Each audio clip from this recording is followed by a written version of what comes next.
Hello everyone, welcome to filmymantha.com। मैं हूं अनम शेख और मैं आज आपको मिलवाने वाली हूं ऐसे कंटेस्टेंट से जो बेघर नहीं हुए, कुछ रीजंस की वजह से बाहर आए। So without wasting time let's talk. Firstly Sushant दी, welcome to Filmy Mantra. Thank you. अच्छा, सबसे पहले ये बताइए, सफ़र कैसा रहा बिग बॉस का? काफ़ी अच्छा था सफ़र और एक बहुत ही अलग एक्सपीरियंस है। वो मुझे लगता है कि ज़िंदगी में सभी ने लेना चाहिए, क्योंकि आज के फास्ट लाइफ में without mobile, without calendar, without watch, without pen किसी को भी रहना मुश्किल है।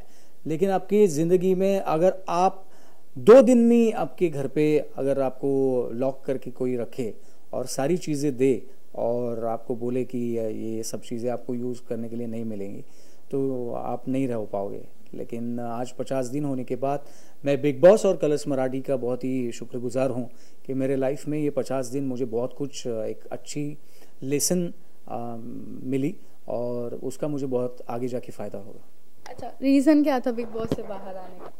जी, मुझे हाइपर एसिडिटी हुई, लेकिन वो एपिसोड जो हुआ वो मेरे कैप्टनसी को मिलने के बाद हुआ। तो मुझे ऐसा लगता है कि वो एक गलत समय था और अनफॉर्चुनेटली जो कुछ भी हुआ वो अगर नहीं होता तो शायद मैं लास्ट वीक तक बिग बॉस के घर में रहना पसंद करता। अच्छा, अगर आपको चांस मिले कि अगर वापस से बिग बॉस में जाने का मौका मिले तो आप जाना पसंद करेंगे? मैं एक पैर पे रेडी हूँ। अगर अभी भी आप मुझे बोले तो मैं घर पे फ़ोन करके बोलूँगा मेरे बैग जो है वो बाद में भेज दो, पहले मैं घर में जाता हूँ। अच्छा, क्या कुछ क्वालिटीज़ रिक्वायर होती है बिग बॉस के घर में रहने के लिए? पेशेंस बहुत रिक्वायर होते हैं, इमोशंस को कंट्रोल करना बहुत रिक्वायर होता है और उसको इजी मत समझिए। काफ़ी लोगों को ऐसा लगता है कि ऑल इज स्क्रिप्टेड, तो वैसा कुछ भी नहीं होता। आपको खुद का सब खुद करना पड़ता है और उसका सारी तैयारी आपकी मन की होनी चाहिए। उसी के बाद अगर आपको लगे तो आप अंदर जाना, क्योंकि पहले 2 वीक मुझे इमोशनल ब्रेकडाउन होते हुए आप सभी ने देखा है, क्योंकि मेरी ज़िंदगी में मेरे लड़की के जन्म के बाद कभी ऐसा हुआ नहीं कि मैं एक दिन भी उससे बात किए बिना रहा हूँ। ये तो 10 साल में पहली बार ऐसा हुआ कि मैं उसको देख भी नहीं पाया, उससे बोल भी नहीं पाया। तो मुझे ऐसा लगता है कि ये सारा जो मामला है उसको समझ लो और उसके बाद ही अंदर जाओ। अगर हम बात करें ऐसी कुछ बुरी याद जो आपको हमेशा याद रहे बिग बॉस के घर के अंदर? जी, एक एलिगेशन जो सही ने मेरे ऊपर लगाया था, तो उसके बारे में मुझे बहुत हंसी आई और उस बारे में मुझे बहुत ही बुरा लगा, क्योंकि मराठी की एक संस्कृति है और वो कल्चर के हिसाब से गेम के लिए कोई भी किस प्रकार तक झूठ बोलना सही है और आप कितना खुद के नज़र में गिरना पसंद करोगे। तो वो टाइम मुझे ऐसा लगा कि यार इतना ऐसा एलिगेशन लगाने के लिए अभी शुरुआत हो गई है तो कुछ भी हो सकता है। अच्छा, अगर बात करें बिग बॉस के घर में 2 ग्रुप्स पढ़ चुके हैं, तो आपको क्या लगता है सबसे टफ ग्रुप कौन सा है और सबसे स्ट्रॉन्ग ग्रुप कौन सा है? ग्रुप पढ़े नहीं है, क्योंकि हर किसी के विचार जिससे जुड़ते हैं वो सारे लोग एक साथ में वो अपने साथ शेयर करते हैं। तो मुझे नहीं लगता कि हमारा कोई ग्रुप था, सिर्फ हमारे अंडरस्टैंडिंग और हमारा एक दूसरे से एक ट्यूनिंग हुआ था। तो हम लोग साथ में बैठ के सिर्फ डिस्कस कर रहे थे और डिस्कस करते थे, लेकिन सबका गेम जो है हम लोग जो बैठते थे साथ में उनके बारे में बोल रहा हूँ कि हर एक किसी का गेम खुद खेल रहा है, वो कोई ग्रुप के लिए नहीं खेल रहा है। लेकिन ऐसा ज़रूर होता है कि हमसे अगर किसी के विचार जुड़ते हैं तो वो बंदा रहना चाहिए कंपटीशन में, और जिनसे नहीं जुड़ते वो लोग बाहर जाने चाहिए, तो उसमें कोई गलत नहीं है। अच्छा, आपके हिसाब से फेक पर्सनालिटी किसकी जो रियल लाइफ में अलग है और बिग बॉस के घर में अलग रूप में रह रहा है? मुझे ऐसा लगता है कि आऊ के बारे में जो मैंने बाहर आऊ को देखा है, तो मुझे आऊ की पर्सनालिटी अंदर थोड़ी सी फेक दिखती है। अच्छा, अगर हम बात करें, अगर आपको इन दोनों में से कोई एक को चूज करना पड़े तो आप किसको चूज करेंगे, मेघा या Resham? Of course Resham. And reason? क्योंकि वो सच्ची है और उसको वो कोई गेम प्लान करके नहीं आई है अंदर। जो नेचुरल हो रहा है वो नेचुरल टास्क के हिसाब से या जो कुछ भी सिचुएशन होती है उसके हिसाब से वो as a person, as a true person वो उसको देखती है और उसको वो समय पे किस प्रकार से हैंडल करना है उसके दिमाग में कोई प्लान नहीं है। और मुझे ऐसा लगता है कि जो सच्चा इंसान होता है, सच्चा बंदा होता है, वो उसी प्रकार से अपने लाइफ को भी फेस करता है, तो अंदर की सिचुएशन भी उसी प्रकार से फेस करनी चाहिए। जैसे कि अगर हम मानते हैं कि घर में जिस तरह के रिलेशनशिप बन रहे हैं या फिर कोई भाई बहन बन रहा है या कोई कुछ भी बन रहा है, तो आपको लगता है ये गेम के तौर पे बन रहा है या फिर रियल में है?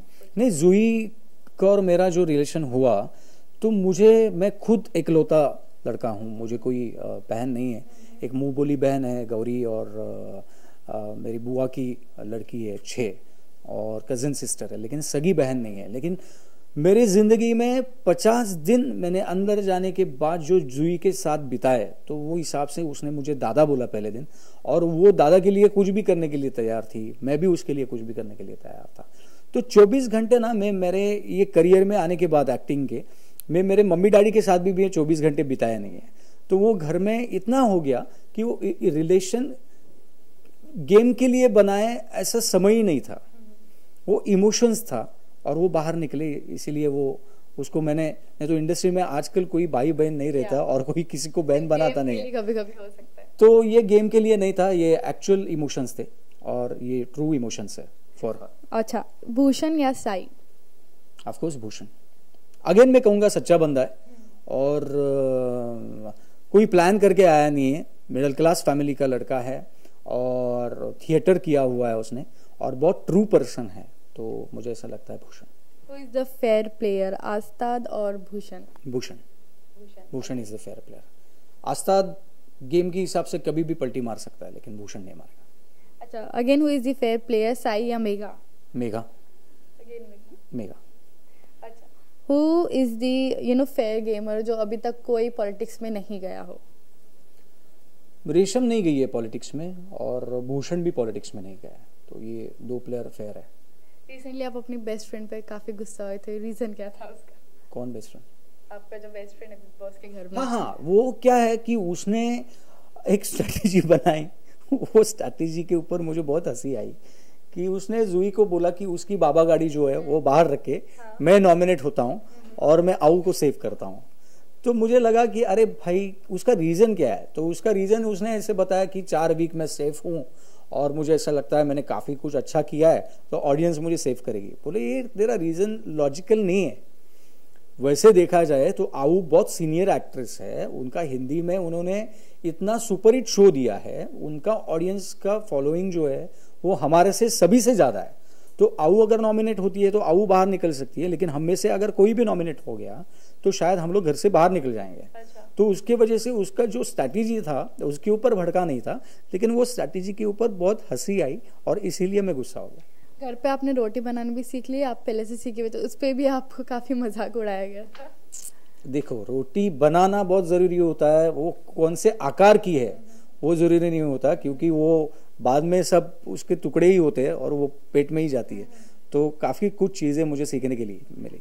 अच्छा, टॉप 3 में किसको देखना पसंद किया और जीतते हुए किसको देखना पसंद किया? टॉप 3 में मैं भूषण को देखना पसंद करूंगा, स्मिता को देखना पसंद करूंगा, और रेशम को देखना पसंद करूंगा। और बिग बॉस के खिताब? मुझे ऐसा लगता है कि अगर आपको ऐसा लगता है कि कोई कॉमन बंदा जीते, तो आप सभी लोग भूषण को जिताए, क्योंकि एक अच्छा बंदा है, ट्रू है, और बाय हार्ट सच्चा है। सो मुझे ऐसा लगता है कि अगर भूषण जीतता है तो पूरा महाराष्ट्र जीतेगा। अच्छा, अपने फैंस को क्या कहना चाहेंगे जाते जाते? जी, आप सभी ने मुझे बिग बॉस में देखा है, बिग बॉस में देखते समय आप सभी ने मुझे सपोर्ट किया है, प्यार दिया है। अगर आप सभी को किधर मेरे इस जर्नी में हर्ट फील हुआ हो, तो मैं आप सभी की क्षमा मांगता हूं, और आगे के करियर में आप सभी का प्यार, सपोर्ट, आपके आशीर्वाद मेरे साथ रहे, और आपका प्यार और आपके आशीर्वाद मेरे साथ रहेंगे, इसकी मुझे गारंटी है। और आप बिग बॉस देखते रहे, कलर्स मराठी देखते रहे। नमस्कार, मैं सुशांत शेलार, आप देख रहे हैं फिल्मी मंत्रा, और फिल्मी मंत्रा के सभी दर्शकों को बहुत सारी शुभकामनाएं।